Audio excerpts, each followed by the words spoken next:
Deliverance അഥവാ വിടുതലിന് നാം നമ്മുടേതായ മാനങ്ങൾ നൽകിയിട്ടുണ്ട്.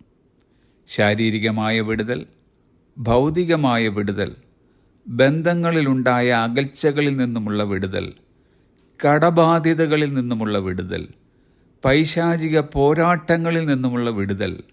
ഇങ്ങനെ പോകുന്നു നാം അർത്ഥമാക്കുന്ന വിടുതലുകളുടെ നീണ്ട പട്ടിക. എന്നാൽ പരമപ്രധാനമായ ഒരു വിടുതലുണ്ട്. അത് നമ്മിൽ തന്നെയാണ് നടക്കേണ്ടത്.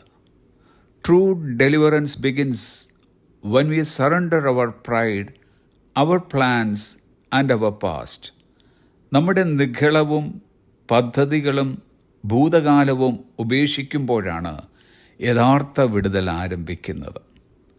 A.W. ടോസർ പറഞ്ഞതത്രേ, deliverance can come to us only by defeat of our old life. നമ്മുടെ പഴയ ജീവിതത്തെ പരാജയപ്പെടുത്തുന്നതിലൂടെ മാത്രമേ നമുക്ക് വിടുതൽ ലഭിക്കൂ.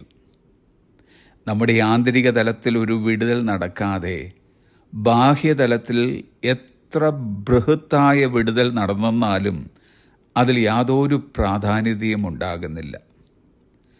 ഇസ്രായേൽ ജനം മിസ്രയീമിൽ നിന്നും വിടുവിക്കപ്പെട്ട് പുറത്തു വന്നു എങ്കിലും മിസ്രയീം അവരുടെ ഉള്ളിൽ നിന്നും പൂർണ്ണമായും പുറത്തു പോയിട്ടില്ലായിരുന്നു.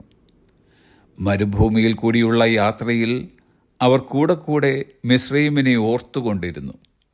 തന്നിമിത്തമുണ്ടായതോ പിറുപിറുപ്പുകളും പരാതികളുമായിരുന്നു. നാം മിസ്രയീമിൽ നിന്നും പുറത്തു പോകുന്നതിനോടൊപ്പം മിസ്രയീം നമ്മുടെ ഉള്ളിൽ നിന്നും പുറത്തു പോയിരിക്കണം. God doesn't only free us from enemies, He frees us from ourselves. ദൈവം നമ്മെ ശത്രുക്കളിൽ നിന്ന് മാത്രമല്ല, നമ്മിൽ നിന്ന് തന്നെ നമ്മെ മോചിക്കുന്നു.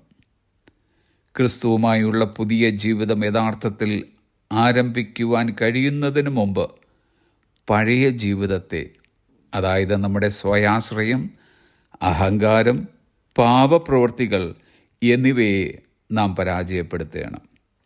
ഒരുവൻ ക്രിസ്തുവിലായാൽ അവൻ പുതിയ സൃഷ്ടിയാകുന്നു.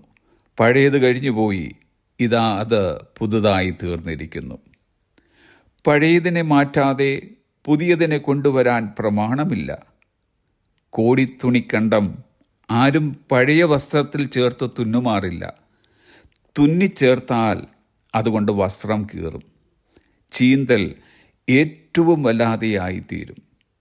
ആയതുപോലെ പുതുവീഞ്ഞ് പഴയ തുരുത്തിയിൽ പകരുമാറില്ല. പകർന്നാൽ തുരുത്തി പൊളിഞ്ഞ് വീഞ്ഞൊഴുകിപ്പോകും. ഇത് പറഞ്ഞത് യേശു കർത്താവായിരുന്നു. ഡിയർ ഫ്രണ്ട്സ്, നമുക്കൊരു യഥാർത്ഥ വിടുതൽ ആവശ്യമായിരിക്കുകയാണ്. അത് നമ്മുടെ തന്നെ വിടുതലാണ്.